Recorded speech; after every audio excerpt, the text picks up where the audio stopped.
पन्हाळा नगर परिषदेसाठी आज सकाळी 7:30 वाजल्यापासून मतदानाची प्रक्रिया सुरू झाली. मतदान केंद्र क्रमांक 2 हे पिंक मतदान केंद्र म्हणून सजवण्यात आलं होतं. सकाळपासून मतदान केंद्रावर मतदानासाठी गर्दी होती.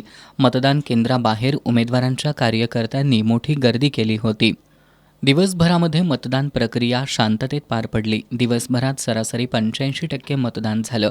मतदानानंतर अनेक उमेदवारांनी विजयाचा दावा केला.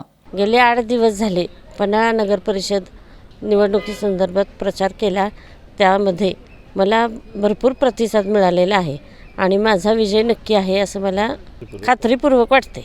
आत्तापर्यंत आम्ही जनसुराज्य पक्षातर्फे पन्हाळ्यावर प्रचार भरपूर प्रमाणात केला आणि त्याचाच व त्या प्रचाराच्याच अनुषंगानं आम्हाला इथं उत्तम प्रकारे जनसुराज्य शक्ती आणि इतर आघाड्यांना उत्तम प्रकारे प्रतिसाद आज तर मतदानावरून दिसत आहे आणि त्यामुळं आमच्या जनसुराज्य शक्ती पक्षाला उत्तम प्रकारे यश मिळेल. आमचे सर्व उमेदवार निवडून येतील अशी आम्हाला आशा आहे आणि जाता जाता सांगतं की उषःकाल होणार श्रीशक्तीचा आणि निवडून येणार जनसुराज्य शक्तीच. मतदान प्रक्रिया शांततेत पार पाडण्यासाठी निवडणूक निर्णय अधिकारी माधवी शिंदे, नगर परिषदेचे मुख्याधिकारी चेतनकुमार माळी, नायब तहसीलदार संजय वळवी आणि कर्मचाऱ्यांनी काम पाहिलं.